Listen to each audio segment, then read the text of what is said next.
अस्सलाम वालेकुम स्टूडेंट्स। इस वीडियो में मैं क्वेश्चन नंबर 2 सॉल्व करके दिखाऊंगी। आपको मेथड बताऊंगी किस तरह क्वेश्चन नंबर 2 सॉल्व करते हैं of exercise 2.5 of class 8। Question number 2, find the square root of the following decimals by division method. अब आपने इन क्वेश्चंस में डिवीजन मेथड को यूज़ करना है और स्क्वायर रूट फाइंड करना है। क्वेश्चन आपके पास डेसिमल की फॉर्म में गिवन होगा। डिवीजन मेथड हम एक्सरसाइज 2.3 और 2.4 में भी कर चुके हैं। तो अब हम देखते हैं पॉइंट वैल्यू की डिवीजन मेथड से कैसे सॉल्व करते हैं। First part is 0.3249। आपने इसको स्क्वायर रूट की फॉर्म में लिख लिया। इसका फाइंड करते हैं डिवीजन मेथड। 0 पॉइंट ऊपर आंसर में एज इट इज़ आपके पास आ जाएगा। फर्स्ट स्टेप पे हमने क्या करना है, पेयर्स बना लेने हैं। पेयर्स उसी तरीके से बनते हैं, पॉइंट के बाद वाली वैल्यूज़ के पेयर्स हमेशा सीधे बनते हैं। 32 का पेयर, 49 का पेयर। पॉइंट से पहले वाली वैल्यूज़ के उल्टे पेयर बनते हैं रिवर्स में। लेकिन इधर पॉइंट से पहले तो सिर्फ 0 है, तो वो तो एज इट इज़ ही, उसका कोई पेयर बनाने की ज़रूरत नहीं। पॉइंट के बाद आपके पास सीधे पेयर्स बनते हैं, 32 का पेयर, 49 का पेयर। अब देखें ये 0 point as it is answer में चला गया, 0 पॉइंट जो कि मैं अभी बता चुकी हूँ। 32 उसी तरीके से हम इसका डिवाइज़र चूज़ करेंगे। अगर मैं इधर 2 पुट करती हूँ, मुझे इधर भी 2 पुट करना पड़ेगा। 2 2 4 जो कि 32 से लेस है। 3 3 9 वो भी लेस है। 4 4 16 वो भी आपके पास लेस है। तो क्या पुट करना पड़ेगा, 5 5 25, क्योंकि अगर मैं 6 6 36 करती हूँ तो वो 32 से ग्रेटर हो जाएगा। तो 5 5 25 अप्रोप्रिएट है, उसको आपने पुट कर दिया। सेकेंड स्टेप पे आपको पता है हम सब्ट्रैक्ट करते हैं। 12 में से 5 माइनस किया 7। Next pair 49 as it is आ गया, ये वैल्यू बन गई 749। अब हम नेक्स्ट डिवाइज़र फिर हमने खुद से ही डिसाइड करना होता है। तो नेक्स्ट डिवाइज़र हमेशा हम आंसर को 2 से मल्टीप्लाई करके डिसाइड करते हैं। तो 5 को जब हमने 2 से मल्टीप्लाई किया, क्या आ गया आपके पास 10। अब देखें थर्ड वैल्यू इधर और इधर हम सेम लगाएंगे। अगर मैं इधर 1 पुट करती हूँ, ये होगा 101 101, इधर भी 1 ही पुट करना पड़ेगा। 101 101 749 से बहुत लेस है। इसी तरीके से 102 को 2 से अगर मैं मल्टीप्लाई करूँ तो ये आपके पास बन जाएगा 204, वो भी बहुत लेस है। लेकिन जब आपने पुट करके देखें 107 को 7 से आप मल्टीप्लाई करेंगे तो आपके पास वैल्यू आएगी 749 एग्जैक्ट, क्योंकि 7 7 ज़ा 49 होता है और 7 1 ज़ा 7। ये एग्जैक्ट वैल्यू पुट कर दी आपने। अब आपने एक चीज़ का ध्यान रखना है कि ये नीचे जितनी भी वैल्यूज़ होंगी उनमें कहीं आपके अपने पॉइंट नहीं पुट करना, पॉइंट सिर्फ आंसर में लगाना है। और डिवाइज़र में भी किसी वैल्यू में भी पॉइंट नहीं आएगा। होप सो आपको ये बात क्लियर हो गई होगी।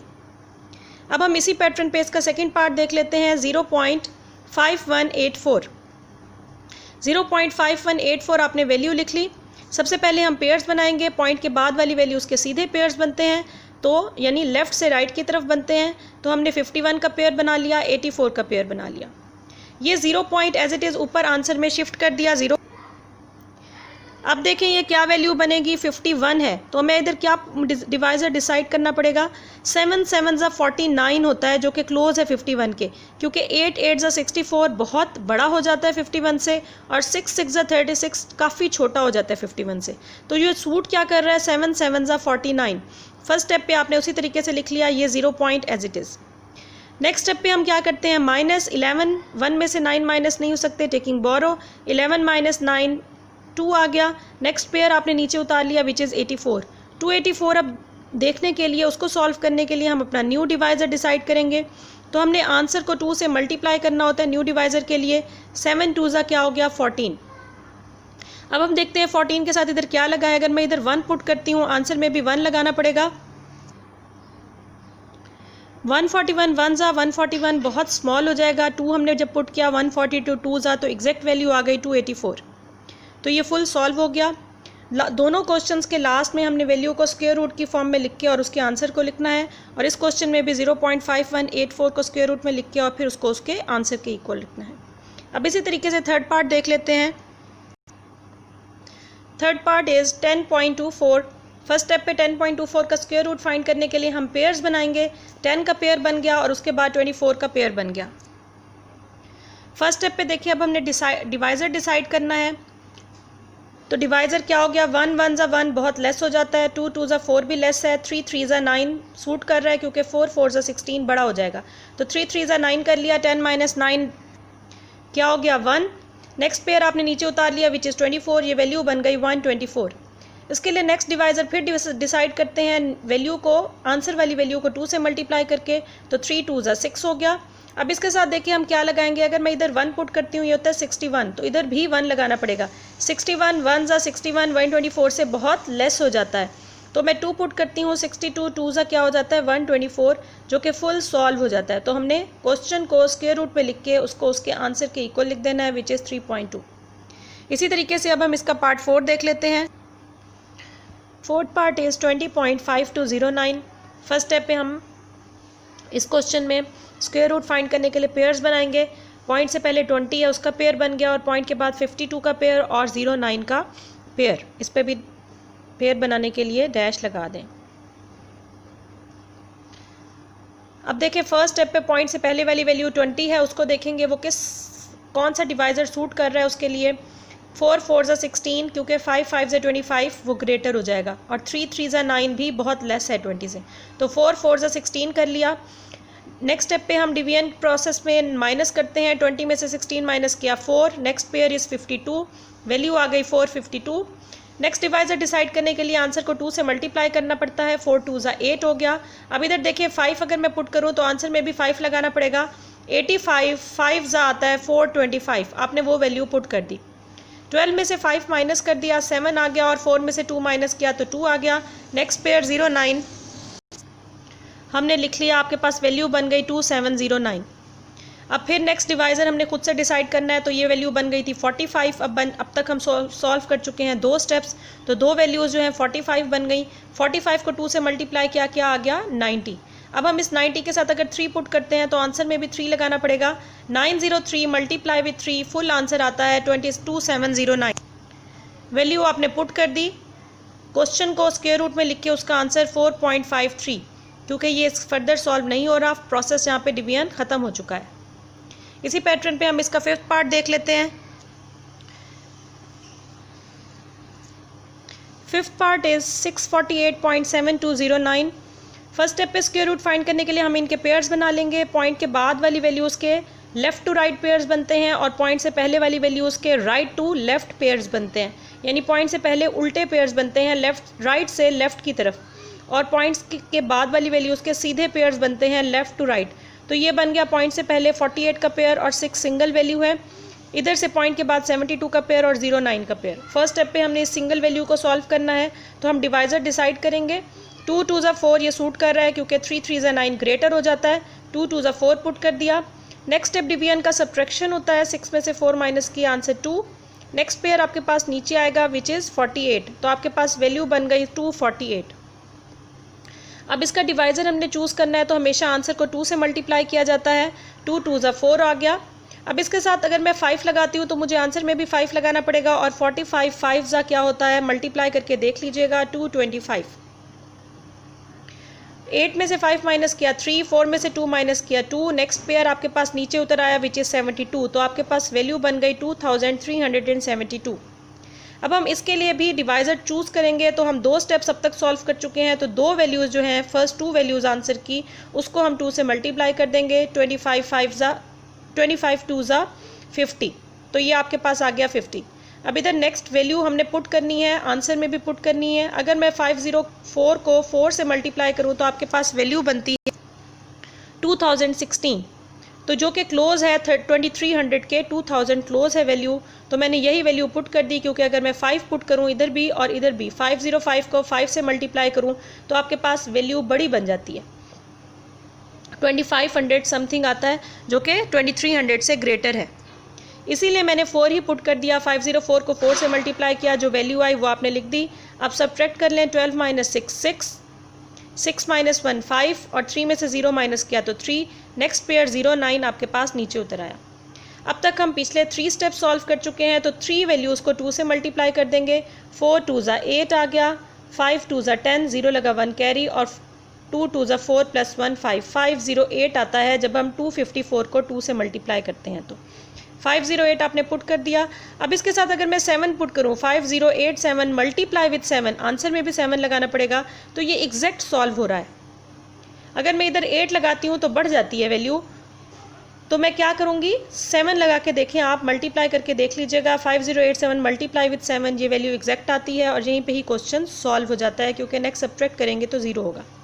तो आपके पास लास्ट स्टेप पे आपने इसी वैल्यू को स्क्वायर रूट की फॉर्म में लिख के और फिर इसका आंसर लिख लेना है 25.47।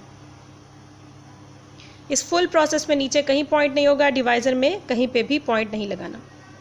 Next 6th part is 2981.16। First step पे हम इसके पेयर्स बना लेंगे। 29 का पेयर, 81 का पेयर, पॉइंट से पहले उल्टे पेयर्स होते हैं, तो 81 और 29 का पेयर, पॉइंट के बाद सीधा पेयर, एक ही है वैल्यू। 16 का पेयर, 29 देखें कहाँ बनेगा, क्या डिवाइज़र होगा, 5 5 25। 29 में से 25 को माइनस कर दिया तो क्या आंसर आ गया आपके पास 4। नेक्स्ट पेयर आपने उतार दिया विच इज़ 81, ये वैल्यू बन गई 481। अब देखें नेक्स्ट डिवाइज़र डिसाइड करेंगे। 5 2 10 आ गया। इसके साथ अगर मैं 4 लगाऊं तो आंसर में भी 4 लगाना पड़ेगा। 1044 से जब मल्टीप्लाई होता है तो आंसर आता है 416।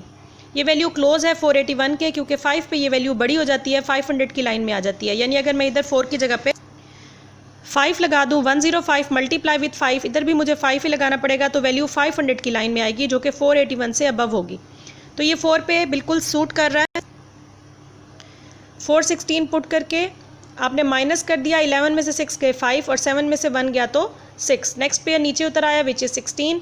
6516 आपके पास नेक्स्ट वैल्यू है, जिसका डिवाइज़र आपने चूज़ करना है। अब तक आप 2 स्टेप सॉल्व कर चुके हैं, तो 2 वैल्यूज़ को 2 से मल्टीप्लाई कर देंगे, आंसर की 2 वैल्यूज़ को। 54 मल्टीप्लाई विथ 2, आपके पास वैल्यू आ गई 108। अब इसके साथ 6 लगाएं और इधर भी आंसर में 6 लगाना पड़ेगा, सेम डिवाइज़र के साथ भी और क्वोशंट में भी वैल्यू लिखते हैं। तो 1086 मल्टीप्लाई विथ 6, फुल ये एग्जैक्ट सॉल्व हो जाता है 6516। माइनस करेंगे तो कुछ नहीं बचता, जहाँ पॉइंट था वहीं हम आंसर में भी पॉइंट लगा देते होते हैं। लास्ट पेयर से इसको सॉल्व करने से पहले हमने पॉइंट लगा दिया, जैसे क्वेश्चन में करते रहे हैं। लास्ट स्टेप पे आपने इसी क्वेश्चन वाली वैल्यू को स्क्वायर रूट में लिखा और इक्वल्स टू उसके आंसर को विच इज़ 54.6। अब हम इसी पैटर्न पे इसका 7th पार्ट देख लेते हैं। 7th part is 7613.609536। First step पे हमने इस वैल्यू को का स्क्वायर रूट फाइंड करने के लिए डिवीजन प्रोसेस के लिए पेयर्स बनाएंगे। पॉइंट से पहले वाली वैल्यू उसका उल्टा पेयर बनता है, यानी राइट टू लेफ्ट, तो 13 का पेयर और 76 का पेयर। पॉइंट के बाद वाली वैल्यू उसका सीधा पेयर बनता है, यानी लेफ्ट टू राइट, तो 60 का पेयर, 95 का पेयर और 36 का पेयर। अब पहले 76 के पेयर के लिए देखेंगे फर्स्ट डिवाइज़र कौन सा होगा। 7 7 49 बहुत लेस है, 8 8 64 या 9 9 81। 81 अबव हो जाता है, इसीलिए हम 8 8 64 पुट कर देंगे। 76 में से 64 को माइनस किया, आंसर क्या आ जाएगा 12। नेक्स्ट पेयर उतार दिया विच इज़ 13, ये वैल्यू बन गई 1213। अब इसके डिवाइज़र को चूज़ करने के लिए हम आंसर को 2 से मल्टीप्लाई कर देंगे। अब तक एक स्टेप सॉल्व हुआ है, तो 8 2 16 आ जाएगा। ये हमने 16 लिख लिया। अब मैं इधर 167 को 7 से मल्टीप्लाई करती हूँ, तो वो क्लोज वैल्यू आती है इस 1200 के। 1213 के क्लोज आती है 1169, क्योंकि ये 8 पे बहुत बढ़ जाएगा। अगर मैं इधर 8 पुट करूँ और इधर भी 8 और 6 पुट करने से बहुत कम हो जाती है। तो 167 7 1169 आ गई वैल्यू। अब हम इसको माइनस करेंगे, 13 माइनस 9 4 आ गया और 10 माइनस 6 इज़ 4। नेक्स्ट पेयर आपने नीचे उतार लिया विच इज़ 60, ये पॉइंट ऊपर चला गया आंसर में ही एज इट इज़। अब ये वैल्यू बन गई 4460। अब इसके लिए भी नए डिवाइज़र को हम चूज़ करेंगे, तो आंसर को 2 से मल्टीप्लाई करेंगे। अब तक 2 स्टेप सॉल्व कर चुके हैं, तो फर्स्ट 2 वैल्यूज़ को 2 से मल्टीप्लाई कर दें। 87 मल्टीप्लाई विथ 2, आंसर इज़ 174। अब इसके साथ मैं 2 लगाती हूँ, तो आंसर में भी मुझे 2 लगाना पड़ेगा। 1742 multiply with 2, answer is 3484, 3484 which is close to this value, क्योंकि 3 लगाने से वैल्यू बढ़ जाती है। आपने 2 लगाने से सॉल्व की, 10 में से 4 गया 6। नेक्स्ट स्टेप पे सब्ट्रैक्शन, 15 माइनस 8 7 और 13 माइनस 4 इज़ 9। नेक्स्ट पेयर आपने नीचे उतार लिया विच इज़ 95। अब इस फुल वैल्यू के डिवाइज़र को चूज़ करने के लिए हम 3 स्टेप्स अब तक सॉल्व कर चुके हैं, तो 3 वैल्यूज़ को 2 से मल्टीप्लाई कर देंगे। 872 को जब 2 से मल्टीप्लाई करेंगे, आपके पास वैल्यू आएगी 1744। तो नेक्स्ट स्टेप पे हम इधर 5 पुट करते हैं, इधर भी 5 पुट करते हैं, ताकि इसके क्लोज वैल्यू आ जाए। वो वैल्यू आपके पास आ जाती है 87,225, जो कि 97 के क्लोज है। अगर मैं इधर 6 पुट कर दूं, तो आंसर में भी 6 लगाना पड़ेगा, जो कि बढ़ जाएगी वैल्यू, इसीलिए 5 पे ये एग्जैक्ट आ रही है, इसके क्लोज आ रही है। हमने इसके क्लोज वैल्यू पुट कर दी। नेक्स्ट स्टेप पे हम सब्ट्रैक्ट करते हैं 5 - 5 0, 9 - 2 7, 6 - 2 4 और 7 - 7 0, 9 - 8 1। नेक्स्ट पेयर लास्ट जो था 36 वो आपने नीचे उतार लिया। अब तक आप 4 स्टेप सॉल्व कर चुके हैं। तो फर्स्ट 4 वैल्यूज़ को 2 से मल्टीप्लाई कर दिया, 8 7 2 5 को 2 से मल्टीप्लाई किया तो आपके पास आंसर आ गया 17450। यहाँ तक आपके पास ये वैल्यू बन गई। अब लास्ट स्टेप पे 6 लगाएं और आंसर में भी और डिवाइजर में भी, तो ये एग्जैक्ट वैल्यू आती है जो कि फुल सॉल्व हो जाता है, जिससे क्वेश्चन क्योंकि रिमाइंडर कुछ नहीं बचता। लास्ट स्टेप पे क्वेश्चन को स्क्वायर रूट में लिख के उसके आंसर को लिख दें उसके इक्वल, और इसी पैटर्न पे इसके लास्ट 2 पार्ट्स को आप लोग सॉल्व कर लीजिएगा। नेक्स्ट मेरी वीडियो में आप लोग नेक्स्ट एक्सरसाइज हम लोग सॉल्व करेंगे, एक्सरसाइज 2.6। सो चैनल को सब्सक्राइब कर लें, वीडियो को लाइक करना मत भूलिएगा एंड कीप वॉचिंग।